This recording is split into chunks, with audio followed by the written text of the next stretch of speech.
4th of July, fireworks in the sky, but the truth's still buried underground. Royal Oak, yeah. They told me, wave the flag while the chains still clank. Told me praise the names on the blood-soaked banks. Told me freedom was born in the room full of men who wrote liberty down while they own human skins. So fuck your founding fathers and the myths they made. I don't pledge to the lie, I don't kneel to the page. You can light up the sky, I remember the smoke from the fields, from the ships, from the necks in the rope. You call it independence, I call it selective. You call it patriotic, I call it protective. Of the story so fragile it cracks when questioned. Truth knocks once and they call it aggression. Yeah. Red for the blood they spill, white for the lies they told, blue for the bruises left on the bodies they sold. Don't ask me to celebrate what never included mine. I came with the receipts, I came to redraw the line. Fuck your founding fathers, I don't owe them praise. They built a nation on our backs, then told us smile through the pain. Fuck your founding fathers, let the fireworks cry. This ain't freedom for the people. If the truth still gotta hide, yeah. No justice, no peace, no lie gets crowned. We don't worship old ghosts when the roots scream loud. Fuck your founding fathers. On the 4th of July, I'm lighting up the truth while they light up the sky. They say, look how far we came. I say, look what it cost. Every courthouse got a shadow, every victory got lost. They gave statues to the takers, made heroes out of thieves. Put their faces on the money while the hungry couldn't breathe. Don't lecture me on freedom from a stolen land stage. Don't quote old documents with blood on the page. Don't tell me be grateful for a seat at the table when my people built the room and got treated unstable. You can't buy me through the truth, you can dress it in stars, but the anthem still echoes like chains behind bars. I don't hate the people, I hate the disguise. I hate when the guilty get praised as the wise. Red for the blood they spill, white for the lies they told, blue for the bruises left on the bodies they sold. Don't ask me to celebrate what never included mine. I came with the receipts, I came to redraw the line. Fuck your founding fathers, I don't owe them praise. They built a nation on our backs, then told us smile through the pain. Fuck your founding fathers, let the fireworks cry. This ain't freedom for the people. If the truth still gotta hide, no justice, no peace, no lie gets crowned. We don't worship old ghosts when the roots scream loud. Fuck your founding fathers. On the 4th of July, I'm lighting up the truth while they light up the sky. Don't call it hate when the wound speaks back. Don't call it division when our name was fact. Don't call it progress while the system still bites. Don't call it freedom if we still gotta fight. I'm not here for comfort, I'm not here to pretend. I'm here for the children who deserve better than this. Better than myths, better than chains, better than flags used to cover up pain. So this one's for the ancestors who never got rest, for the names never written but who gave us their best, for the mothers who prayed, for the fathers who ran, for the babies born fighting in the stolen man's plan. This is not disrespect, this is correction. This is not rebellion, this is resurrection. You can keep your parade, I keep speaking the truth. I don't need permission to remember my roots. Royal oak in the soil, truth in the flame. If the crown came with silence, then I don't want the name. But if the crown means standing when the whole world falls, and I'm 10 toes down till the real story's told. Fuck your founding fathers, I don't owe them praise. They built a nation on our backs, then told us smile through the pain. Fuck your founding fathers, let the fireworks cry. This ain't freedom for the people. If the truth still gotta hide, no justice, no peace, no lie gets crowned. We don't worship old ghosts when the roofs scream loud. Fuck your founding fathers. On the 4th of July, I'm lighting up the truth while they light up the sky. Fireworks fade. truth don't die. Royal low. 4th of July. Not your myth, not your lie, not your version of my life.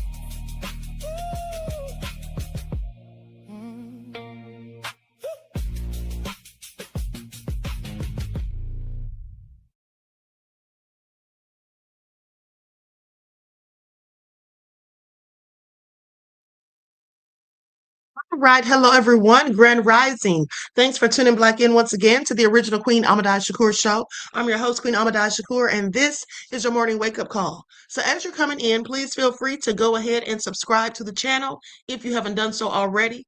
Be sure to click that notification bell and click the word all so you're notified each time the Queen Goddess goes live. All right. So, let's see who is in here. All right, Pencil Lola, and happy belated birthday yesterday. I told you in the chat as I was closing out. I don't know if you saw it or not, but I hope you enjoyed your day.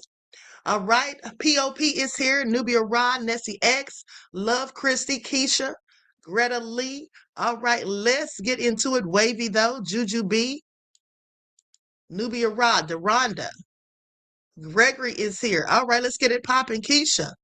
Okay, Marie is here. Pearly, Dangerous. All right, that's right. You heard it here first. Okay. 57 Beige Fox, Danny Joe, Diane, Nosy Neighbor. All right, let's get into it. Raw Will. Okay, Cookie, I see you, beloved. So shout out to all of my loyal royals and everyone tuned into the Queen. I see you, Mel, Natasha, Claudette, Danielle, Desmond. Okay, so shout out to all my loyal royals, everyone tuned into the Queen, and a big shout out to my moderators because y'all know they be putting in work. Okay, so let's get it popping. I see you, Lawyer. Before we get started, let's have a brief word from my sponsor at 12 Tribes. Here we go. Do not buy 12 Tribes on Earth hair growth oil and hair magic elixir unless you want super healthy, gorgeous hair that grows. They have a whole line of amazing hair growth products, including hair growth leave-in conditioner spray, hair growth shampoo, hair growth spray, and hair growth butter. I'm starting to sense a theme here. They include quality natural ingredients. They smell amazing, and you can see the results for yourself. So if you're looking for healthy hair growth for your natural or relaxed hair, try 12 Tribes on Earth today.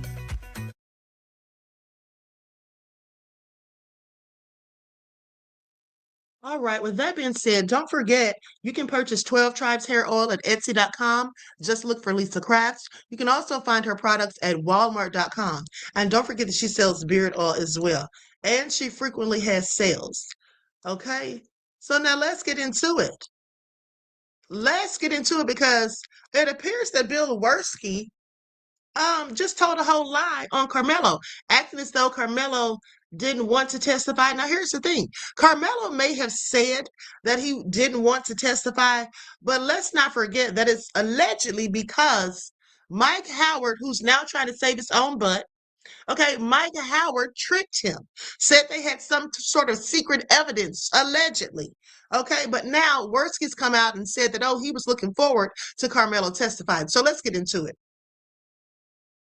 This is a report from CBS News. Collin County District Attorney Greg Willis is speaking publicly for the first time after accusations from Mike Howard, the lead defense attorney during the Karmelo Anthony trial.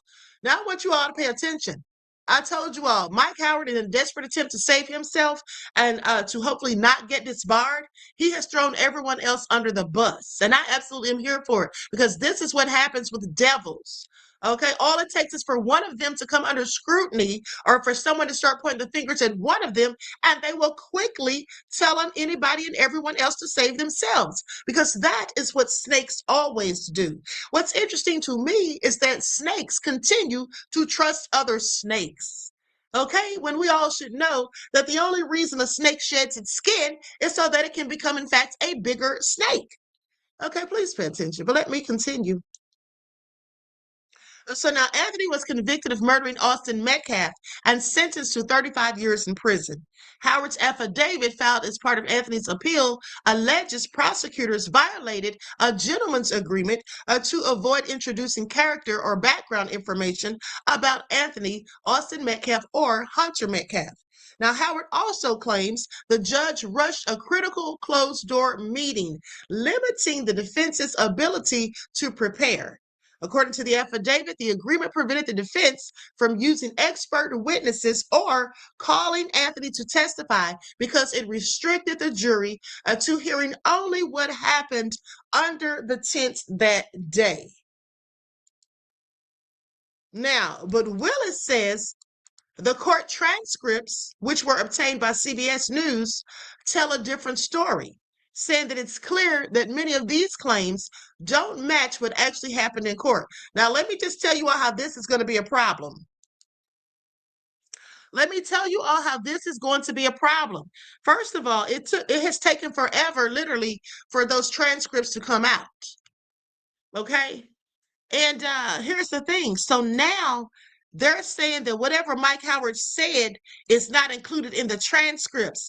Well, you know why it isn't included in the transcripts, people? I'm so glad you asked. Because it was a gentleman's agreement. It was a deal done in secret, cloaked in secrecy. So, of course, they would not have been speaking on that deal in the courtroom amongst the jury, the judge, and the witnesses and the accused, and anyone else who was listening.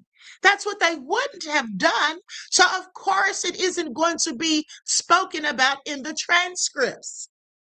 So now here's the thing.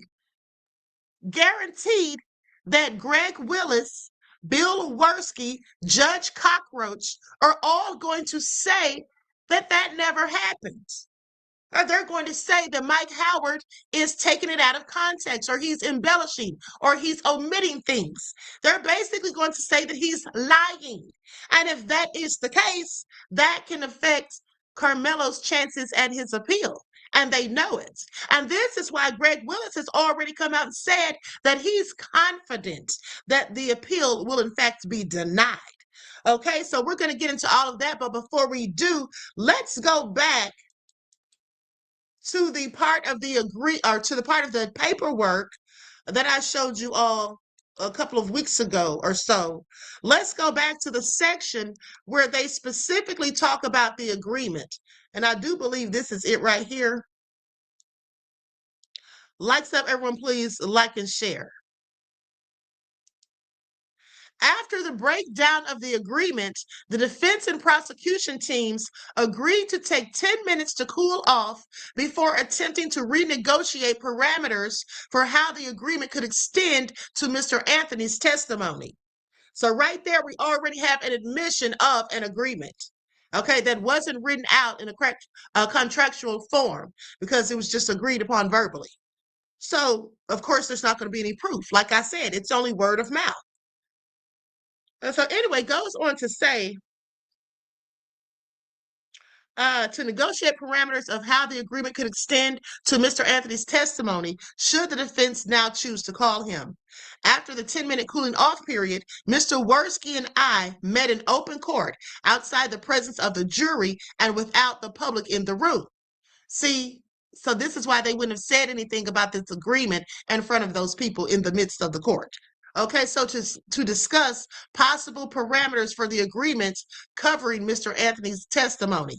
Now, given Mr. Wirskye's expansive view of what he considered would open the door to character, reputation, and extraneous evidence pertaining to Mr. Anthony, especially his repeated claim, even after the judge stated otherwise, that even my mention of playing chess opened the door to character, I resolved that my only choice was to go over my planned outline of Mr. Anthony's direct examination line by line with Mr. Wirskye to determine what would or would not, in Mr. Wirskye's view, open the door.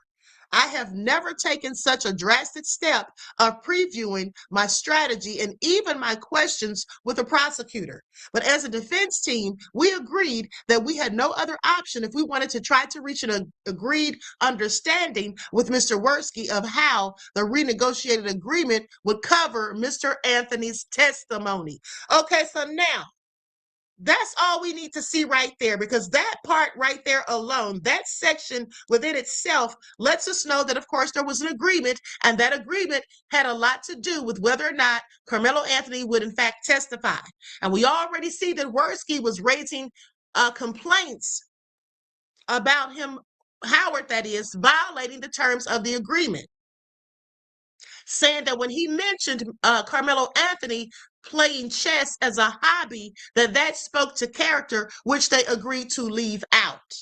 So that was just his asinine excuse, okay, to not allow Karmelo Anthony to, in fact, testify.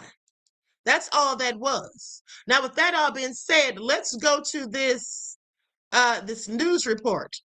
Likes up, everyone, please like and share. And this is also from CBS.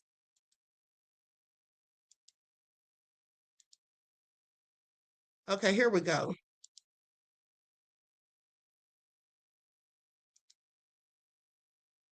Give me a second to cue this. Likes up, everyone. First of all, hold on. I can go to this one. Is this CNN or CBS? Yeah, this is CBS. Okay, so just give me a second to cue this.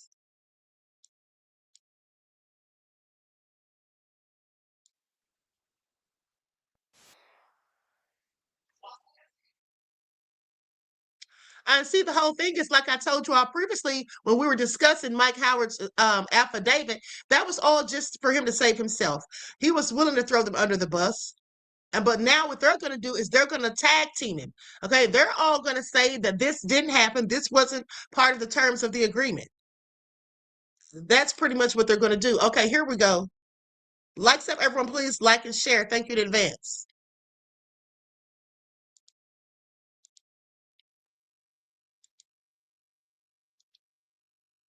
The Collin County District Attorney is speaking out about allegations from the lead defense attorney in the Karmelo Anthony murder trial. The defense claims prosecutors breached agreements and the judge rushed the trial. The DA says those claims are contradicted by courtroom transcripts. Our J.D. Miles has those transcripts and the exclusive interview with the DA, who says he's confident the appeal will be denied. This portion of the trial transcript from a private meeting between Judge John Roach Jr., prosecutors, and defense attorneys representing Karmelo Anthony contradict claims made in an appeal affidavit, according to the Collin County District Attorney's Office. Those claims, made by lead defense attorney Mike Howard, suggest that prosecutors violated a gentleman's agreement to try the case without introducing any character or background information about Anthony, Austin Metcalf, or his twin brother Hunter. Howard contends that the agreement hampered his ability to use expert witnesses or even call Anthony to testify in his own defense by only allowing the jury to know about what happened under the tent that day. And here's the thing, like I told you all, that was a terrible agreement for someone who's supposed to be defending Karmelo. Why would he, knowing full well that he was charged with murder and that he's pleading self-defense, in order for him to prove any of it, he knew that he was going to absolutely need expert witnesses. He knew that he was absolutely going to need for Karmelo to testify. So why would he have ever made that agreement in the first place? That's because he was all on board with sabotaging the case. It makes no other sense any other way. Okay, it makes no sense any other way. So he knew what he was doing. All of these people are devils. And now he's trying to save himself from drowning. Okay? Now he's trying to save himself from drowning in the swamp that he chose to step into. Because the bottom line is, by him not entering any character information in, any character testimony, he knew darn well that was going to be to Karmelo's detriment. He knew that Karmelo had a good background, a good history, that he saved a life, and he knew all of that. But yet still, he went along with this agreement, which was only going to serve to benefit the prosecution, to help their case, and to not allow any evidence of Austin and Hunter being bullies, racist, and all of that, having been arrested, for all of that to not even be shown to the jury. So all they get to see, the jurors that is all of his little lying friends and teammates who got up there speaking about him so fondly, like he was just the sweetest thing, okay, since sugar or honey. That's all they got to hear about. So why would they come to a conclusion that Karmelo is innocent? You see how they did this whole thing? But let's continue. It's clear that many of these claims don't match what actually happened in court. Collin County DA Greg Willis says the trial transcripts obtained by CBS News Texas refute those claims when the judge and attorneys met behind closed doors during the trial to discuss whether Anthony would take the stand. During a discussion about the agreement, Howard says, "I agree that deal, for lack of a better term, has held. I believe both parties have abided by it." The agreement became a problem for defense attorneys because it would limit what they could ask Anthony without violating it, and because Judge Roach was not bound by it, telling both sides, "I am not here to enforce agreements between parties in a criminal case." And so that's how Judge Roach or Judge Cockroach removed himself from any culpability with that decision having been made. But nonetheless, the fact of the matter is he still allowed them to make it. Okay, and it was not written in any official legal manner. So it could just be one person's word against the other. If asked to make a ruling, it will be based on the rules of evidence. Howard's new affidavit says he was 99% sure before the trial that Anthony would testify. He blames part of the reason he didn't on being rushed during the closed-door hearing and the judge declining to extend our time beyond 10 minutes. But the trial transcript shows that behind closed doors, the judge gave Anthony a lengthy explanation of his rights and that the defense had more than a half hour beyond that to consider their next move, even allowing Anthony to consult with his parents before telling the judge, "I don't want to testify." Did you think you had ample time to talk to your lawyers about that and got feedback from them, feedback from your family? You have had enough time to make that decision. Anthony replied, "Yes, sir, we did."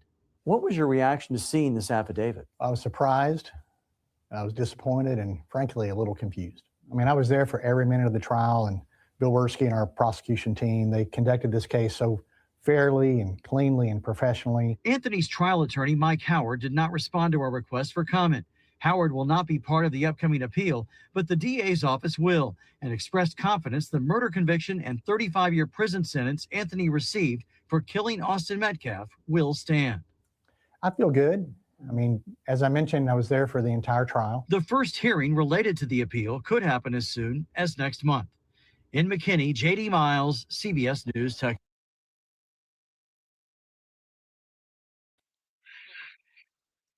Okay, they knew exactly what they were doing, like I told you all. And here's the thing, that is something that usually does not happen. Okay, judges in general, specifically during a criminal trial, they generally will not allow an unwritten contract, okay, such as a private, unrecorded plea deal or a side contract about evidence, which is exactly what this supposed gentleman's agreement was. It was to keep out any type of character evidence or extraneous evidence, okay?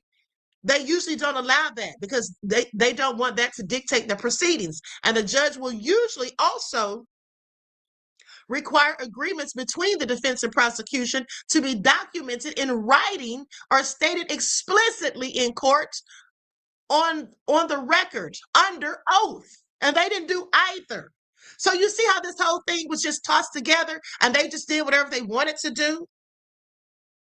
Okay? And then for one, unwritten agreements are usually rejected by judges anyway, because judges act as neutral arbiters. Okay, and so any type of deal that alters the charges, the sentences, or a fundamental trial process has to be formally presented and approved to ensure that it does not violate the law or the defendant's constitutional rights, which this absolutely did. It's something called Rule number 11, okay, the rule of compliance. Rule 11 compliance in federal courts and mostly similarly in most state courts. Okay, rules of criminal procedure require plea agreements to be made in open court. The judge must verify the defendant understands the agreement and has given up their rights voluntarily. Now that's just for a plea agreement, but also for any other type of agreement between the prosecution and the defense. Because like I said, then if you don't have it in writing and if it isn't stated explicitly in court amongst witnesses, and done the proper fashion, in the proper fashion, they can simply say, oh, I didn't say that. I never agreed to that. Then it becomes a problem of he said, she said. Okay, these unrecorded agreements are difficult to even enforce. So if the prosecutor and defense attorney have some sort of misunderstanding, which right here in this case they absolutely do, it leads to delays, mistrials, or ineffective assistance of counsel claims, which is what Mike Howard absolutely did. Okay, so this is all just a whole farce. I just want you all to pay attention. But this is what the devils do. This is what the devils do. And sadly for Karmelo, his parents chose the wrong defense attorney, someone who would just as soon turn their back on him. And let me say this is why we all need to be very careful when looking for an attorney, whether if you're suing for a settlement in a car accident or whatever. It doesn't even have to be criminal, but you have best to believe that you need to be looking for an attorney that you can definitely trust. Okay, at least that you think you can trust, because will we ever really 100% know? But you have to do your due diligence, do your research, see what other clients that look like you that they've helped before. What were the outcomes? Because even if it's a civil case, here's the things that could happen. Now, of course, they're going to try to get as much money as possible because they want the money too, because they get a percentage of the money. But here's the thing. Sometimes these attorneys are slick, and they'll try to cheat you out of some of your percentage of said settlement. Okay, I had an attorney try to do that to me one time, but I quickly let her know that I would report her behind to the Georgia State Bar Association and don't play with me because I know what time it is.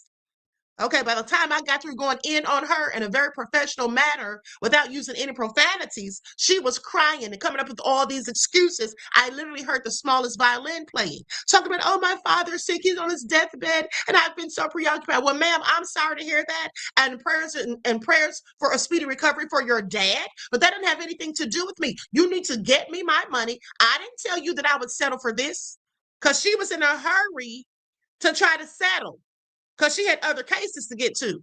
Okay, and what they were offering was obviously enough for her, but it wasn't enough for me. So that's how you have to do. You have to do your due diligence, because these lawyers, they're slick, they're fast talkers. Some of them are narcissists. Okay, and they feel like they're in charge, and very often they speak to you and act as though they don't work for you, but in fact as if you work for them.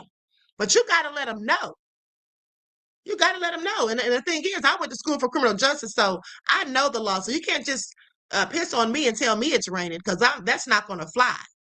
Okay, so now with that all being said, let's go to these videos that I have put together for you all. Like, sub, everyone, please like and share. And then we have to talk about these nefarious Tate brothers. Okay, we have to talk about these nefarious Tate brothers. So like, sub, everyone, please hit the like button. Thank you in advance. It doesn't cost you a thing. Here we go. Video of Big Bird Bill Wirskye, you know, the legal lyncher from Collin County, the prosecutor that legally lynched Karmelo Anthony along with his legal defense team. Yeah, his big ass. See, the thing that I love when these old washed racist prosecutors get on TV, they don't understand how media works today. And they don't understand how receipts work and how we gonna find the receipts. And the receipt is this video. A video of him proclaiming to not know that Karmelo Anthony was going to testify. But them transcripts in the affidavit said something totally different. Take a look. The state put on 21 witnesses, 3 days of testimony, but there were 2 people we did not hear from. He's like, make me move. Bill tells us they did not want to put Austin Metcalf's twin brother, Hunter, on the stand because it would be traumatizing. We were actually looking forward to see what Karmelo Anthony would have to say, and you know, unfortunately, he chose not to talk. So, Big Bird, explain how when we know in the transcripts you set him up. You knew y'all had this fake-ass gentleman's agreement that violated Karmelo Anthony's constitutional rights. But you want to get on camera and say you didn't know. You a lie. And we caught your Big Bird ass. You see, what you thought was your plan and your scheme to legally lynch another innocent black man was going to work. It didn't work when you was harassing those 6 white women and retaliating against them because they didn't want your big sloppy bird ass. Yeah, because we know, because you ended up having to settle for $1.75 million in a civil case. Just like that didn't work, this not going to work. Because anything you say, do, stand, and receive, or get on TV and report on, can and will be used against your dumb ass, Big Bird. The first time the Collin County District Attorney is speaking out about allegations from the lead defense attorney in the Karmelo Anthony murder trial. The defense claims prosecutors breached agreements and the judge rushed the trial. But the DA says those claims are contradicted by courtroom transcripts. Our J.D. Miles has those transcripts and the exclusive interview with the DA, who says he's confident the appeal will be denied. This portion of the trial transcript from a private meeting between Judge John Roach Jr., prosecutors and defense attorneys representing Karmelo Anthony contradict claims made in an appeal affidavit, according to the Collin County District Attorney's Office. Those claims made by lead defense attorney Mike Howard suggest that prosecutors violated a gentleman's agreement to try the case without introducing any character or background information about Anthony, Austin Metcalf, or his twin brother Hunter. Howard contends that the agreement hampered his ability to use expert witnesses or even call Anthony to testify in his own defense by only allowing the jury to know about what happened under the tent that day. It's clear that many of these claims don't match what actually happened in court. Collin County DA Greg Willis says the trial transcripts obtained by CBS News Texas refute those claims when the judge and attorneys met behind closed doors during the trial to discuss whether Anthony would take the stand. During a discussion about the agreement, Howard says, "I agree that that deal, for lack of a better term, has held. I believe both parties have abided by it." The agreement became a problem for defense attorneys because it would limit what they could ask Anthony without violating it, and because Judge Roach was not bound by it, telling both sides, "I am not here to enforce agreements between parties in a criminal case. If asked to make a ruling, it will be based on the rules of evidence." Howard's new affidavit says he was 99% sure before the trial that Anthony would testify. He blames part of the reason he didn't on being rushed during the closed-door hearing and the judge declining to extend our time beyond 10 minutes. But the trial transcript shows that behind closed doors, the judge gave Anthony a lengthy explanation of his rights and that the defense had more than a half hour beyond that to consider their next move, even allowing Anthony to consult with his parents before telling the judge, "I don't want to testify." Did you think you had ample time to talk to your lawyers about that and got feedback from them, feedback from your family? You have had enough time to make that decision. Anthony replied, "Yes, sir, we did." What was your reaction to seeing this affidavit? I was surprised, I was disappointed, and frankly, a little confused. I mean, I was there for every minute of the trial, and Bill Wirskye and our prosecution team, they conducted this case so fairly and cleanly and professionally. Anthony's trial attorney, Mike Howard, did not respond to our request for comment. Howard will not be part of the upcoming appeal, but the DA's office will, and expressed confidence the murder conviction and 35-year prison sentence Anthony received for killing Austin Metcalf will stand. I feel good. I mean, as I mentioned, I was there for the entire trial. The first hearing related to the appeal could happen as soon as next month. In McKinney, J.D. Miles, CBS News, Texas. So this question is asking me whether or not I think the judge will decide to recuse Judge Roach. And I think it's 50-50 if I'm being completely. Now, I want you all to pay attention because this Karen right here, who looks like a whole roach, in my opinion, yeah, she's a lawyer. Okay, she's a lawyer, and this is what I'm talking about. You want to make sure that you don't accidentally hire someone who thinks like this. Okay, let's continue. Honest with you, and I'll explain to you why. Do I think that Judge Roach acted in a manner that requires him to recuse himself? No. Do I think that he acted in a manner that requires another judge to recuse him? No. Do I think that he acted in a way that was unfair or unduly prejudicial towards Karmelo Anthony? Also, no. I think he operated in a way that was very fair, very impartial, and I think his rulings mimicked that. Based on what we saw and what we heard, okay? I don't have all of the transcripts. I've read what has come out so far, but from what I have read so far, it seems to me that he was very fair and impartial, okay? That's what I've read in the transcripts and what we've read and known for what happened during the trial, okay? So in that aspect, I don't think it's necessary for him to recuse himself. However, in cases like this, sometimes they will recuse the judge who presided over the trial for the appearance of impropriety, right? So that way the general public says, okay, well, a new judge will take a look at this and take a look at what the judge did, take a look at what the judge's decisions were, and make a new decision on the case. And that really doesn't have anything to do with the status of the judge or the judge's decisions in general. But for the appearance of the case, sometimes they will just remove the judge regardless of whether or not the judge made any bad decisions or made any bad determinations or ruled unfairly. Sometimes they just, for the sake of it, will remove the judge just so that way, for the public's opinion and for public appearance, it protects the case's integrity. Now, again, I don't think that Judge Roche should be removed. I don't think that he did anything wrong, but sometimes in very small amounts of cases, when the public pressure is a lot, they will remove the judge just to be safe, so that way it does not create an appealable issue, even though there isn't one. Okay? It's just to protect the judge himself. Okay?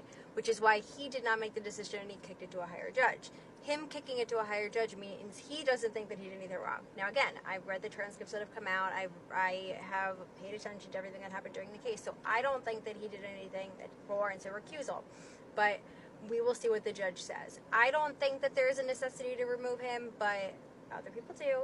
But from someone who practices criminal defense work, I didn't see anything that there was reason to remove him. So, especially now that the transcripts have come out and have debunked a lot of what Mike Howard's affidavit has said. So, let me know what you guys think in the comments. Hey, y'all, we need to pray for Jeff Metcalf, right? Pray for him. Ain't shit wrong with him. I just ain't heard shit from the man ever since the dream team for Karmelo Anthony has dropped that 190-page document stating that the twins were arrested for racist graffiti and bullying their own teammates, y'all. So pray for him, man. We ain't heard shit from Jeff. He sure was loud before this 190-page document dropped, but mind you, we ain't heard not one word from the man since this shit dropped, man. Free Karmelo Anthony, justice for Nolan Wells. It's peace almighty. If you see something, say something. Y'all, they said Karmelo on the prison football team, man. He's even starting this year, y'all. He's a wide receiver, they say. That boy don't miss nothing, y'all. He catches everything. It don't matter what you throw at that boy. He gonna catch it. If that boy...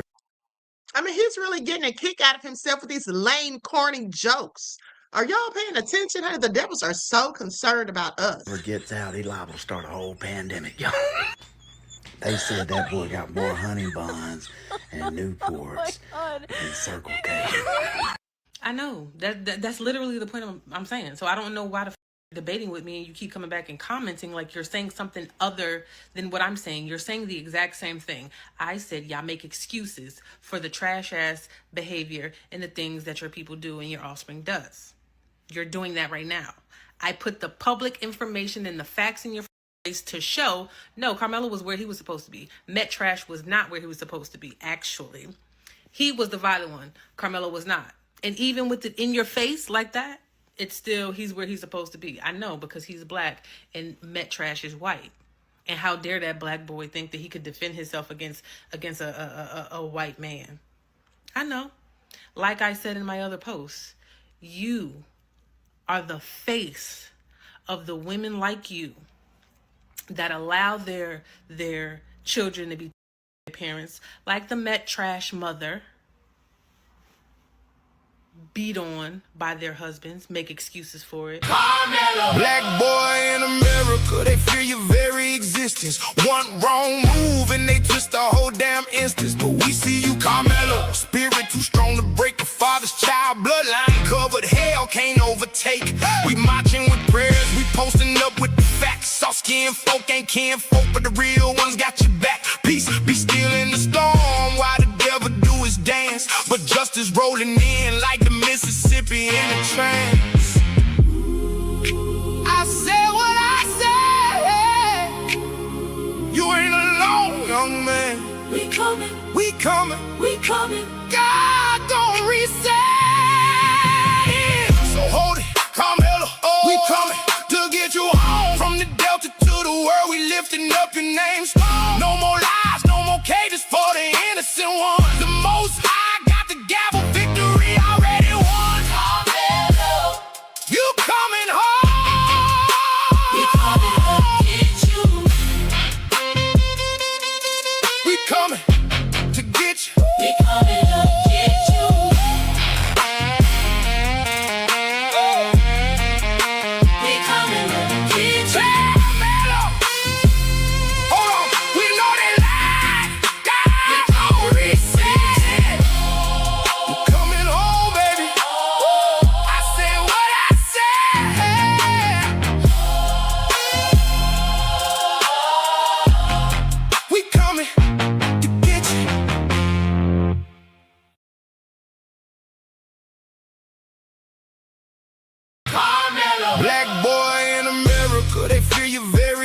distance. One wrong move and they twist the whole damn instance.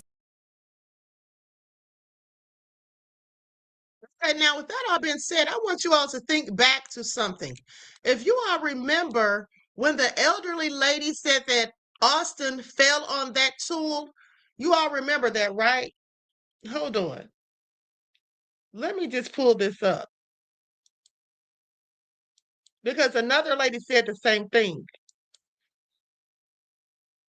First off, I'm going to go to what another witness said, okay? A witness who saw the video at the school, what she had to say, and then what this other lady had to say. Likes up, everyone, please like and share. Thank you in advance. Now, this is from a YouTuber. Is his name Breezy? I don't remember his name, but shout out to him. But I saw this on TikTok. Okay, so let's get into it. Likes up, everyone, please like and share. And then after I saw the video, I understood what he meant when he said he whipped his head around. So you're saying that he actually told the truth in the beginning without even knowing it. And then when you went to go see the video, it correlated with what you seen on the video. I would say that some of the things that he said in his interview, 90% of it was lies. Oh, man. No captivity. That 4 of them went directly to Karmelo. They never sat down. Hunter stated that they sat down. You know, they were sitting down. Me, my brother, a couple kids were walking back from the field house of the middle school because we attended that middle school when we went to middle school, and we were saying hello to old coaches and catching up with them. And then we're walking back to our stand. We put our tent up so all the bleachers were right there. We're not wet from all the rain. We come back, we sit down, we come back, we sit down, we come back, we sit down. Hunter stated that they sat down. You know, they were sitting down. The next thing I see is commotion. You know, body parts moving. There's no sound to the video either. But you see body parts moving. They stood in front of Karmelo like in a half seat type shape. So Karmelo, if they wanted him to leave, he was not able to, you know, even if he volunteered to leave, he wasn't able to because they were blocking his path. He never killed that child. He failed. Yes. He fell on him. And the knife he had the knife in his hand. Go ahead. Can I address him? Yeah. Because the poker was 3.5 inches long, the blade. Mm-hmm. What happened is they did, Michael Howard did bring up the fact that Austin could have impaled himself on the poker because, and I'm going to tell you why, because they were over him like this. You have to imagine that Karmelo is sitting. He never stood up. Never stood up. He was always in a sitting position. And from the witness's testimony, Austin grabbed Karmelo in what they call a linebacker hold or grab or something like that. So he's over Karmelo like this. And I believe, this is just my opinion, I believe when he went over him like this, grabbing him and picking him up, that poker went into him. You know what? Because as far as it went in, it had to be a force to make it go in that deep. Now, do you all hear that? She too thinks that Austin fell on the tool. Okay, because think about it. Like she said, Karmelo was sitting down the whole time, and if he had it in his hand and Austin went to grab him, he could have thrust himself into it. And that's also what the elderly white woman said. But hold on, there's more. Likes up, everyone, please like and share. Thank you in advance. Let's go to this next clip.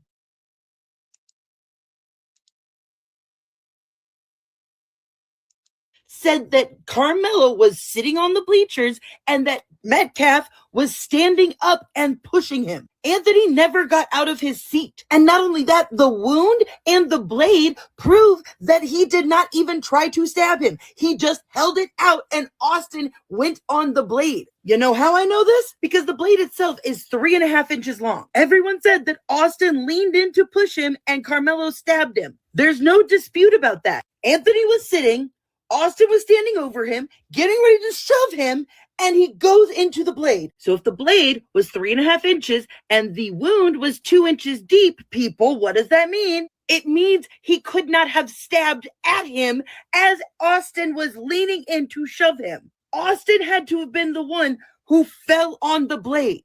I'm sorry, but it seems pretty obvious to me. Like, this is self-defense. How could Anthony be the aggressor if he never fucking moved from his seat? That is literally stand your ground. And all of this could have been avoided if he had just minded his own business or gotten his coach. And the prosecutor kind of proves my point when he asked the doctor if there were any defensive wounds on Austin, and there were none. He already had his hands out to push him. He crossed that physical boundary and fell on that knife. There is never a situation when a person is sitting down and a person is standing up, physically impeding you, that person is not the aggressor. And if this was the opposite, this wouldn't have even been a trial. I have a feeling the defense is going to tell us that there is a documented history of aggression with Austin. Let's face it, the prosecution is resting on racism in this case. That's exactly why they struck all of the black jurors. They are just hoping that they will just gloss over all the inconsistencies in this story, because not a single person out of the 9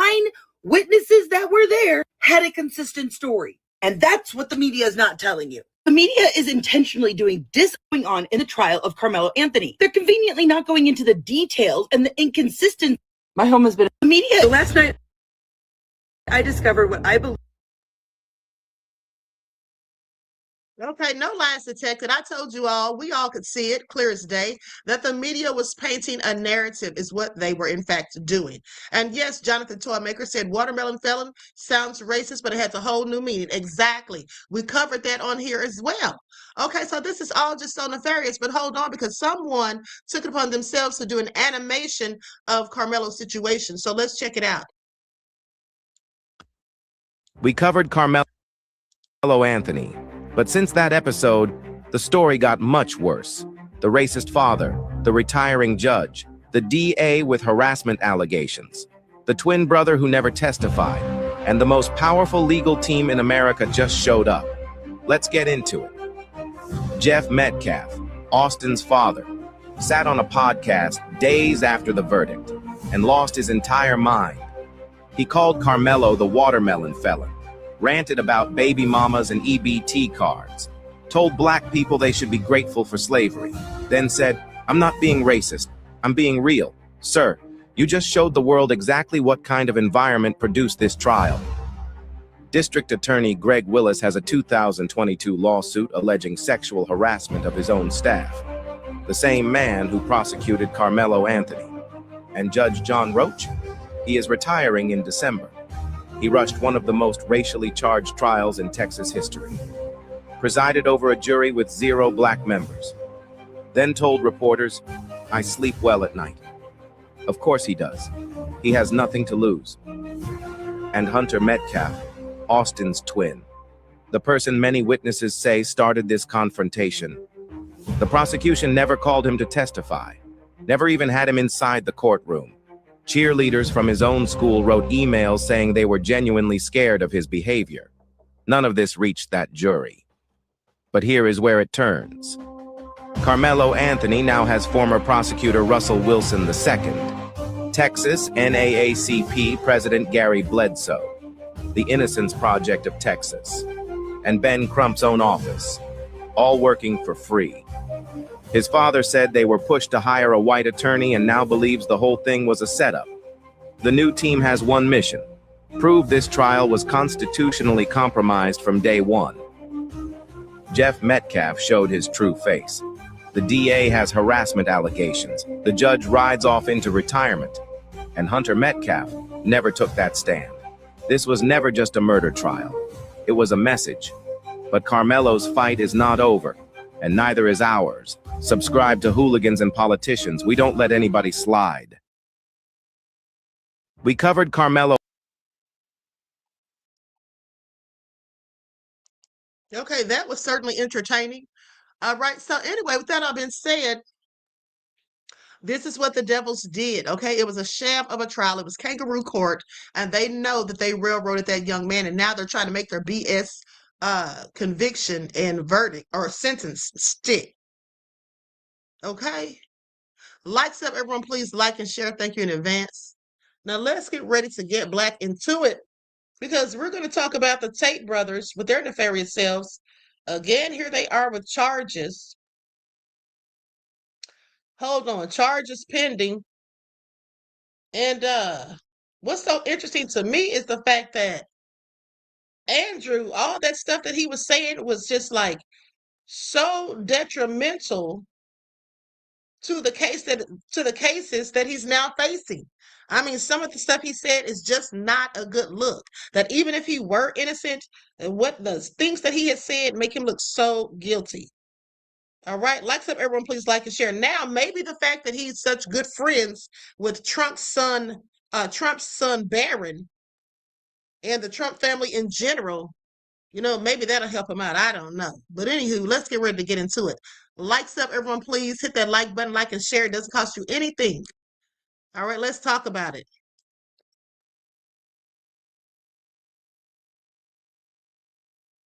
Okay, here we go. So Andrew and Tristan Tate are controversial social media influencers and former kickboxers. Okay, if anyone doesn't know who they are at this point. But they were arrested in Miami by marshals. Now, they're currently facing extradition to the UK to face a combined total of 59 criminal charges, including rape, assault, and human trafficking, all brought forward by the Crown Prosecution Service. And of course, they deny all of these allegations. Now, the brothers they maintain an ongoing legal battle across multiple countries, including prior human trafficking and rape charges in Romania, while continuing to operate their online brands focusing on masculinity and wealth creation. Okay, and so let's get ready to get into this, because just a few hours ago, they were hit with more charges. Okay, Tate brothers vowed to fight UK extradition on rape and trafficking charges. So let's go to this very informative video that this lady did about them. Okay, let's get into it. I think she works for the New York Times. She works for some publication.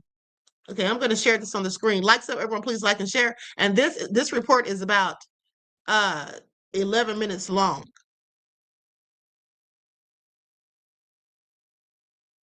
I'm going to put an overlay on here just in case.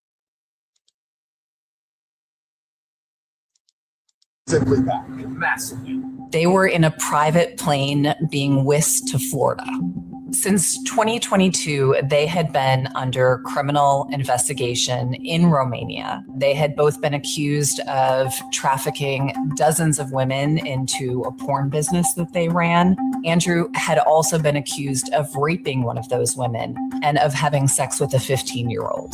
Prosecutors in Romania had prohibited them from leaving the country. Feel that?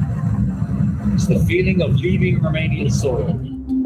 This moment is the culmination of years of efforts by the Tates to cozy up to conservative influencers, members of the Trump family, and administration officials.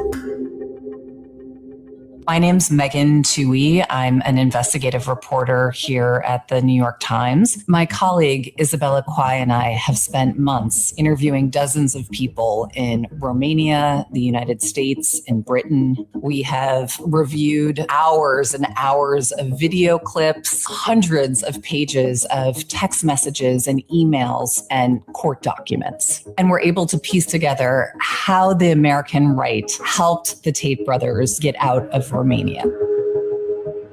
Andrew Tate and his brother Tristan are major stars in the so-called manosphere. Welcome to the party, gentlemen.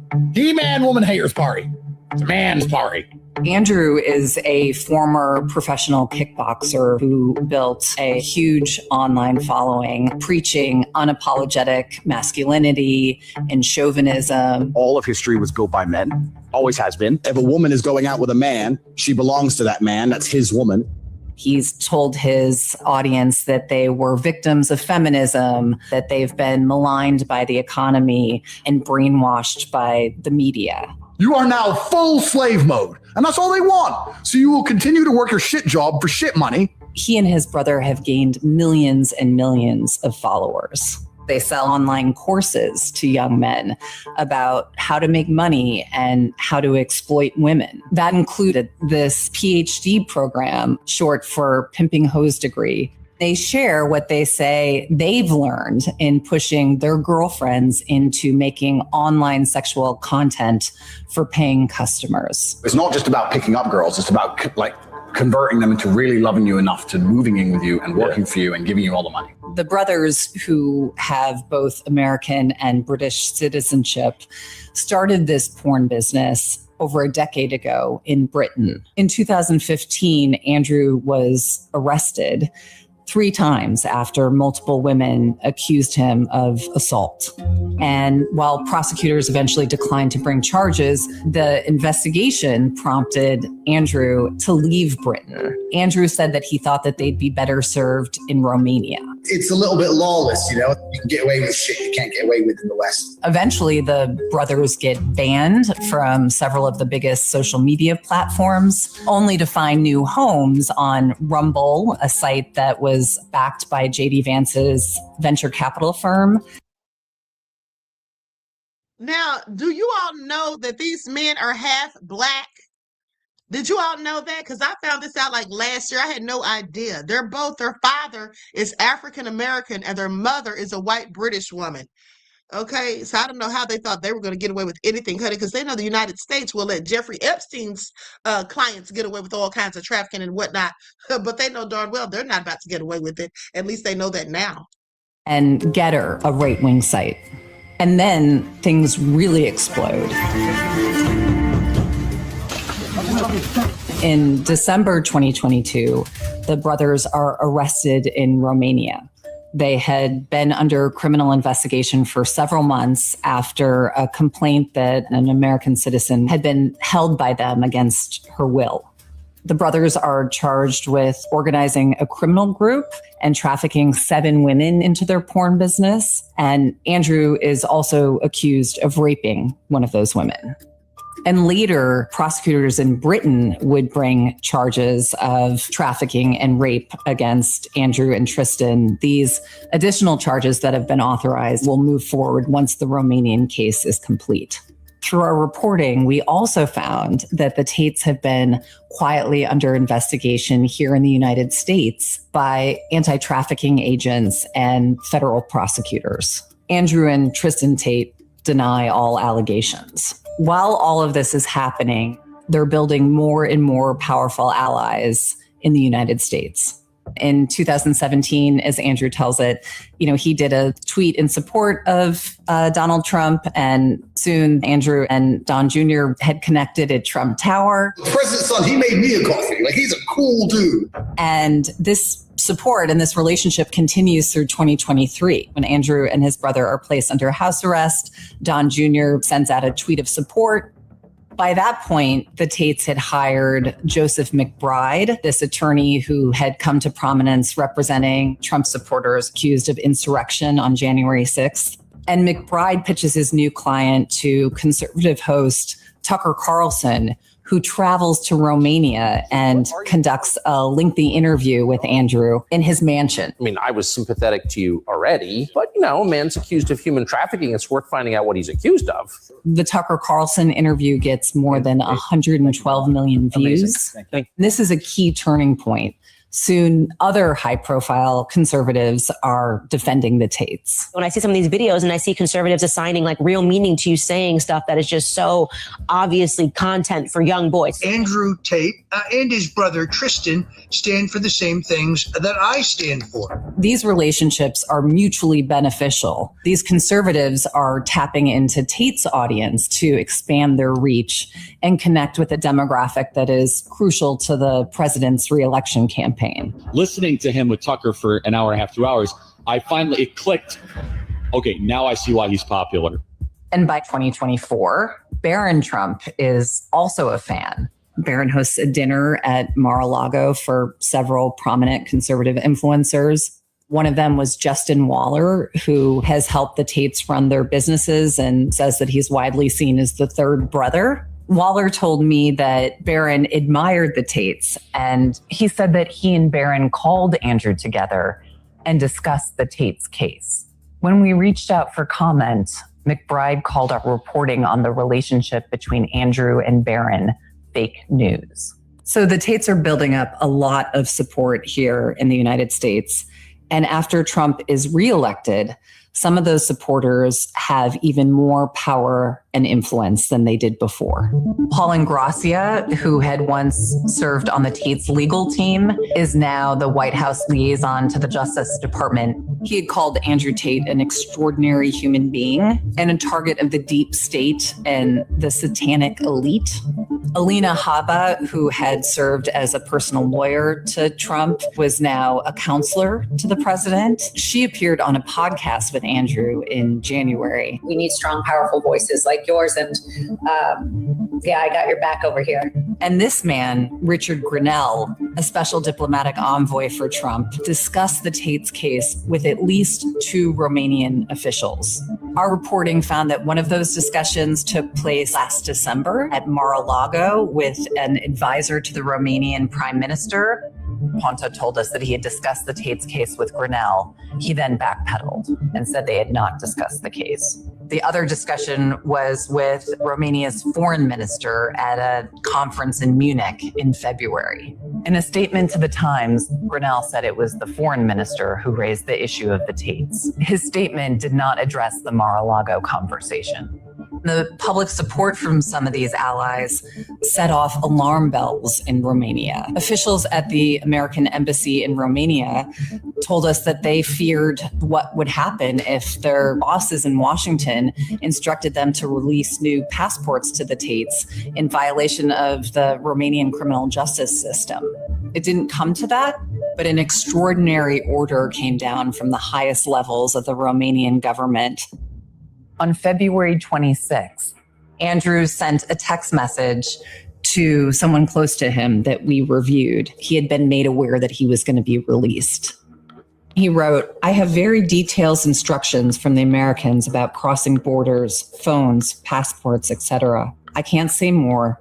This goes into instant effect."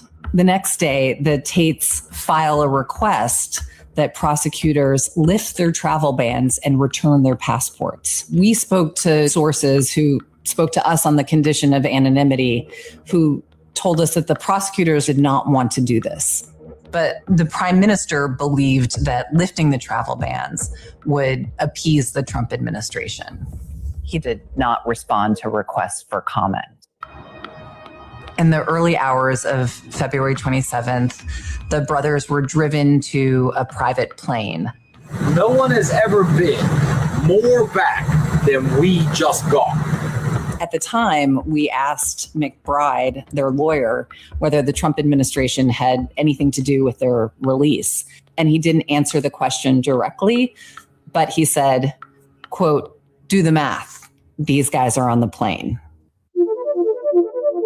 Once they're back in the United States, the Tates are filming themselves partying in Miami, looking at apartments in New York, hobnobbing with Kanye West in Los Angeles. But they weren't welcomed by all.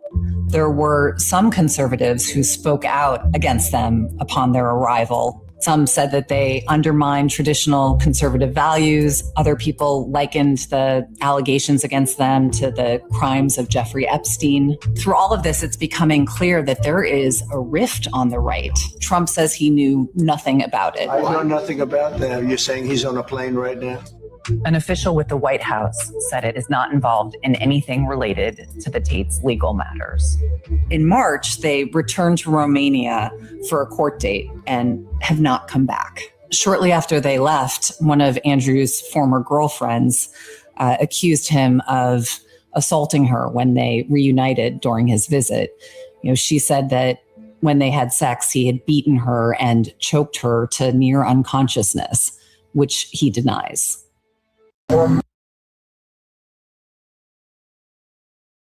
Okay, so clearly nefarious, and this is why you can see that he's friends with Trump. And please pay attention to how Trump is such a liar. I mean, pathological, right? Sitting there talking about, oh, I didn't know anything about it. So you're saying he's on a plane right now? Trump, you walked him to the plane, okay? You probably walked him to the plane. So you're saying he's on a plane right now, like he's totally clueless. Okay, running game is what he does best. Okay, please pay attention. Now I'm going to go to the video of when they were in fact arrested recently. And check out Andrew's outfits. Ha! I am so done. But Trump wants to sit there and play clueless. He always acts as though he didn't have a clue about what was going on when it pertains to something nefarious, and which, by the way, is usually the case when he is involved. Okay, that's just what it is.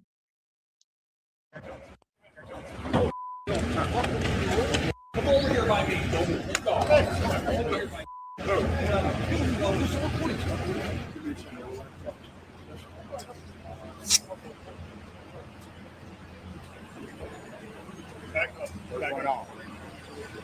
They've been accused by UK of abusing women from 2010 to 2017.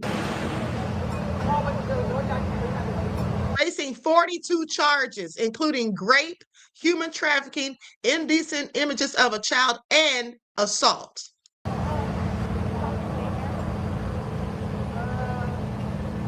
This dirtbag.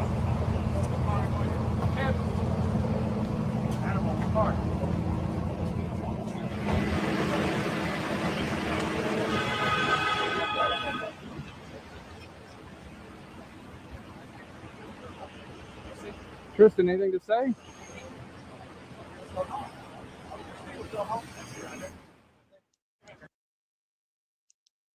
I mean, they're dirt bags, in my opinion. They hang out with a bunch of other dirt bags. Okay, I mean, what do we expect from people who hang out and are friends with people who are all over the Epstein files? Okay. Even that guy, Zampoli, who supposedly hooked Melania up, or not Melania, but the lady that was the whistleblower on Melania.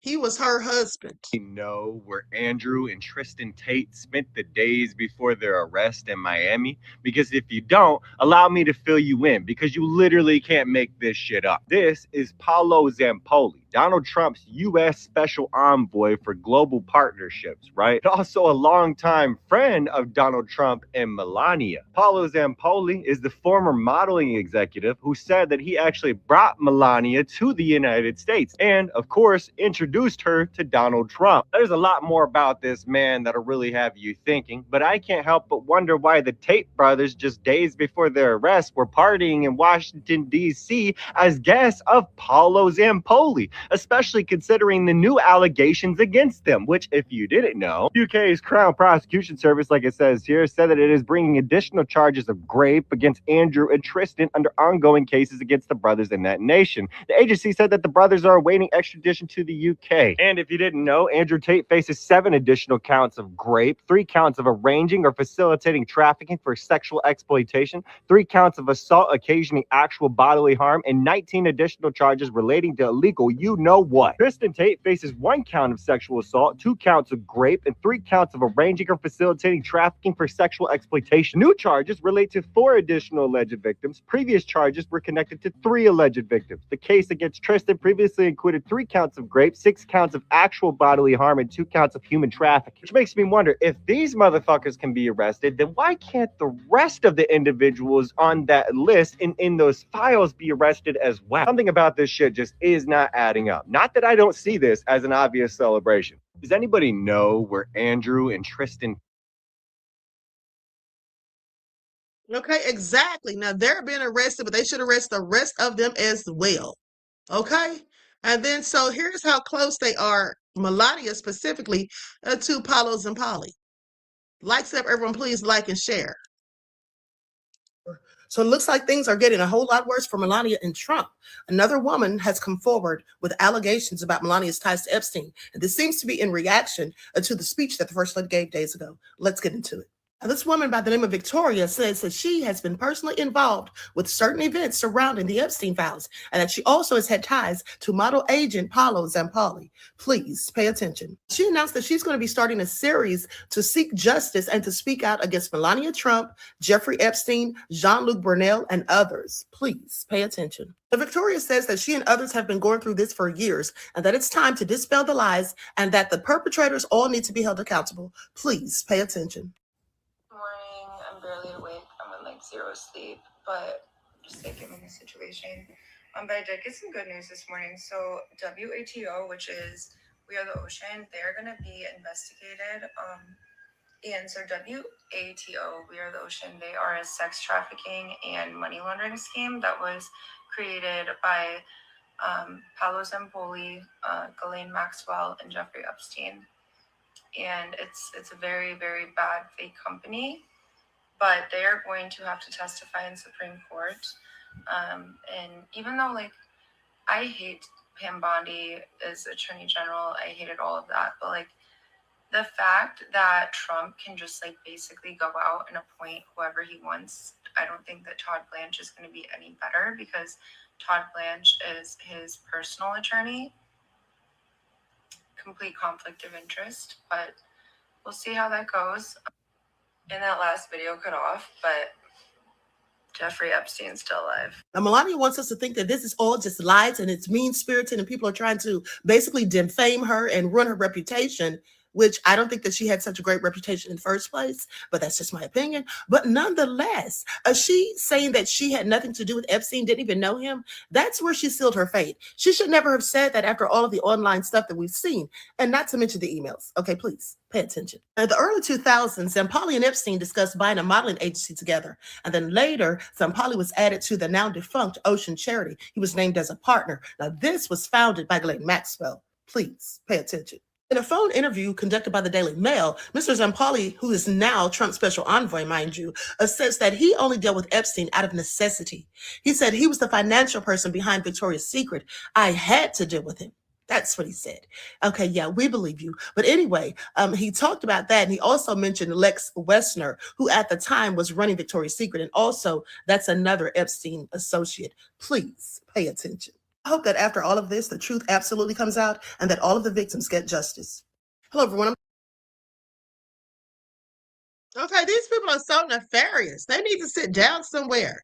Okay, that video, I did that video back when Melania came out with that nefarious speech. All of a sudden, here she pops up like a Pop-Tart out of the toaster, okay, crawling out of the woodwork, trying to explain herself. And just lying, saying she didn't know Jeffrey Epstein. Okay, acting like she didn't know who Zampoli was. Please sit down somewhere. That lady had all the receipts on her. That lady said she's known her and her family, including her mother and father, for 20 years. Okay? 20 years. And all that stuff has come out and Trump still hasn't gotten any consequences. See, this is why he absolutely has to lose. They have to lose the midterms so they can all go to jail where they belong. Now let's continue, because here is a report on the Tate brothers by the BBC. Likes up, everyone, please like and share. Thank you in advance.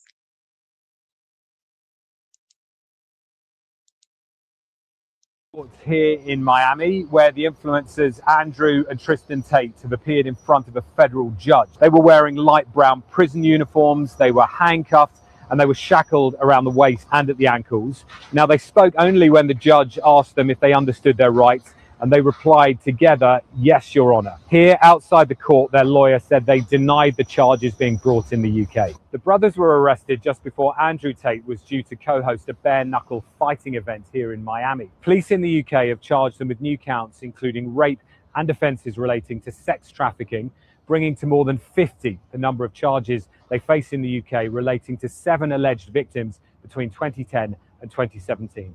UK prosecutors are seeking the brothers' extradition from the US, and that potentially sets the stage for a lengthy legal process. Any final decision on extradition would have to be made by the Trump administration. I've just been in court. Now let's see what Trump's going to do for his boy. Okay, they said any final decision on the extradition is going to have to be made by Trump. Wonder if he's going to do him any favors. And what do y'all think about Boosie Badass sitting up there upset saying that he paid $600,000 for a pardon from Trump and got scammed? What was he thinking? Trump family, I know them well, and I spoke to Barron. That's Andrew Tate, the misogynistic podcaster who said that after the Trump admin reportedly pressured Romania to let him enter the U.S. while he and his brother were awaiting trial on sex trafficking and charges there. But now a year later, the Tate brothers have been arrested in Miami, facing 38 new charges in the UK, including for trafficking and child abuse material. The pair will face extradition proceedings in Miami, but it's unclear how their case will play out in U.S. court, especially since they're in Trump's inner circle. Barron Trump and Don Jr. have friendships with Andrew Tate, who frequently compares women to property and initially moved to Romania because, as he said, the laws are more lenient. Not that I just get females. How do I get females to comply? How do I get females to work for me for free and give me all the money? Girl comes at you, you cheater, you cheating. It's bang out the machete, boom in her face, and grip her up by the neck. What's up? I use sex as a tool to make women love me so they'd obey me and live in my house and make me money. So I got rich. So I became militant with the pimping. The Trump admin claims to care about stopping criminals from entering the country and holding predators accountable, but it's clear that none of that is true. I'm very close to the Trump family. I know them well, and I spoke to Barron. That's Andrew Tate. Okay, just low down and nefarious, but Trump wants to lock up and have ICE come and snatch up and take to concentration camps that are said to be detention camps. Wants to have the immigrants who are doing actual hard work and just trying to make a living for themselves, wants to have them treated like criminals. But meanwhile, people like Andrew and his brother Tristan just get away with all sorts of things. Okay? And Trump very well may prevent the extradition. Who knows? But here's the thing. Before we roll out of here, I want you all to see this last video. This is your lifelines for today. Likes up, everyone. Please like and share. She's talking about how Texas police spent $4.5 million on Chevy Tahoes. Okay. Cars are being integrated with cell tower tech that allows them to hack your phone, people. They already have it in Texas. Now, I heard from a source that they also have it in Georgia. Okay, I want you all to pay attention because it's about to get really real if it hasn't already. Here we go. In Texas are now going to be able to hack into your phone as you drive by, even if you're not a suspect. Because they just spent $4.5 million on new Chevy Tahoes that are integrated with phone tracking surveillance tech made by an Israeli-based company, Cognite. This tech simulates a mobile phone tower that forces nearby phones to connect to it and enables cops to keep tabs on any phone in the vicinity. This is only happening in Texas right now, but I have a feeling that it's going to be coming to all of the other states too, and probably even the rest of the world. Because when you look at the UN's Agenda 2030 that they literally have on their website, this is the United Nations, they say there's going to be no crime at all by 2030. There's going to be universal everything by 2030. There's going to be no poverty. There's going to be no hunger. There's going to be all of these crazy, unrealistic things by 2030. You kind of wonder how the heck are they going to make these possible? And it's by controlling and regulating and monitoring every single thing that we do. And that's why all of these flock cameras are being built to regulate everything and see everything and collect all of our data, and why they are integrating government surveillance and kill switches into our cars starting in 2027.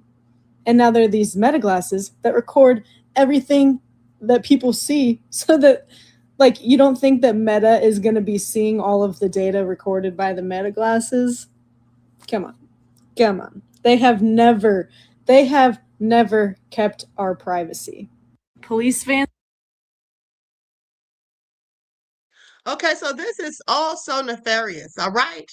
Absolutely egregious what they're up to. I want you all to pay attention. They're going to have a whole surveillance state on everybody.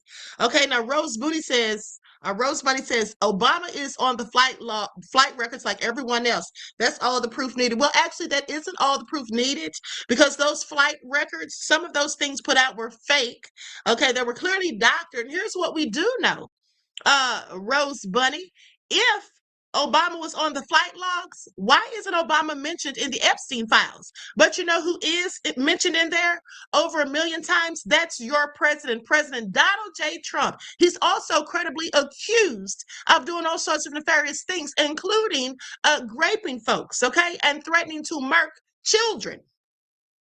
So that's what he's accused of, okay? Obama's not accused of anything in the Epstein files. That's what he isn't. So with that all being said, now she says, hold on here, all of the elites are guilty of human trafficking, and that includes Obama. Well, where's your receipts? Where's your proof? Let us see your receipts. Because again, like I said, Trump has credible allegations. Witnesses, victims have come forward and accused him, pointed the finger at him. He was best friends with Epstein for 10 years, and you know it, and I know it. At the end of the day, Obama was never friends with Epstein, never friends with Trump. He is not accused of anything in the Epstein files. So you can take that little fake flight list and bank on it all you want. At the end of the day, even if he was on the flight, that doesn't mean he was on the island. Okay, there are plenty of people who went on those flights but didn't go to the islands, okay, because they're not mentioned in the files, and that's how we know. They're not accused of anything, and that's how we know.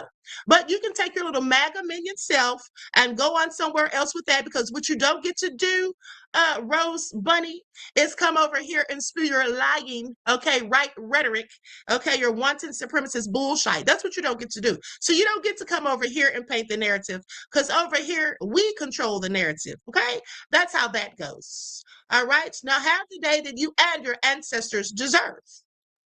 Goodbye. Y'all know I don't play it. Okay, now if I want to criticize Obama, I'll do that. That's what I will do. But what she won't do is come over here and try to liken Obama to Trump, because Trump's all up and through the Epstein files. And we all know what type of person he is. I mean, didn't he marry a former corn model after all? Right? Police. I already did block her. Where do you think she was going? As soon as you hear me tell them to have the day that them and their ancestors deserve, that's when you know that the block is in effect. Please pay attention. Now, with that all being said, I'm out of here, but I will be back later. See, that's right. That's right. Leon said Queen deals in facts. Exactly. Not feelings. Okay, because the of the matter is Obama wasn't accused of anything in the Epstein's files. The only time his name was mentioned is when Trump and other haters were mentioning him because they were hating. And you see, that's what the Karens can't stand, honey. Don't come over here with your BS. You want to come over here and make allegations, well, you better be able to back them up with receipts. We're dealing receipts over here, facts and proof, not emotions, not feelings, not speculation, okay, none of it. Because we all have those, and they don't amount to a hill of beans, as far as I'm concerned. All right, now I'm about to conclude this broadcast, but I want to let you all know that I'm going to be back later so we can talk about Nolan. Okay, I got some receipts. We're going to come back later on today, probably at about 4 o'clock, so it won't be long. Share this video, like this video. Thank you all in advance. And I just want to say this before I go.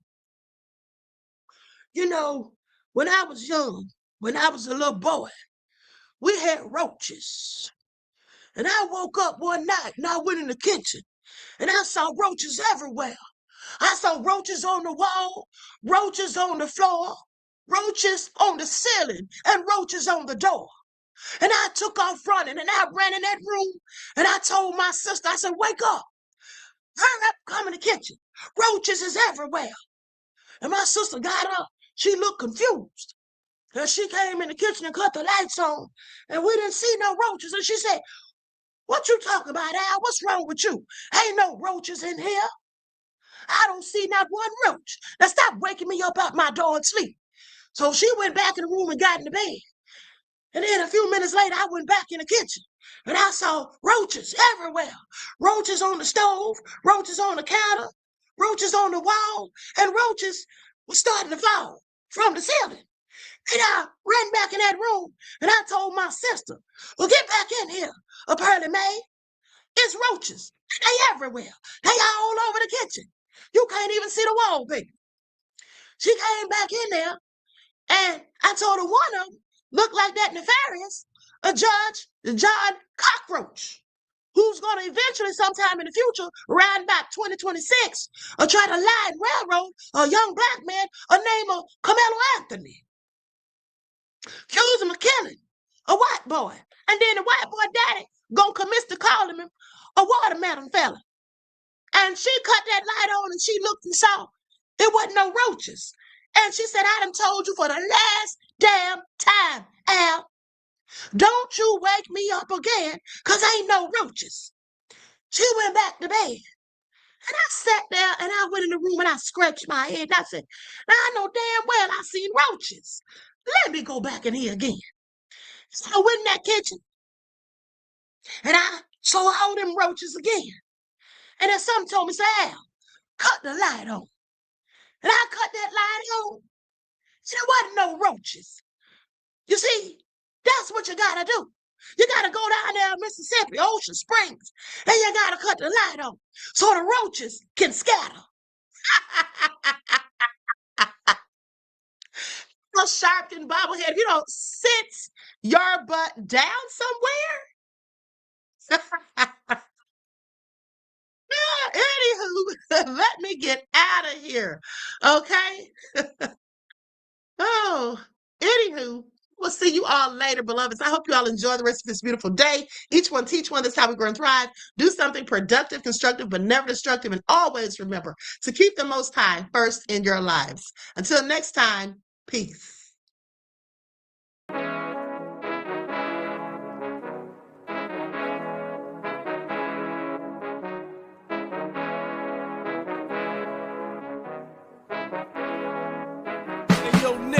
With that gold all in my skin, God all in my blood, kings all in my circle. You touch one of mine and you're done. They show no love for the queen.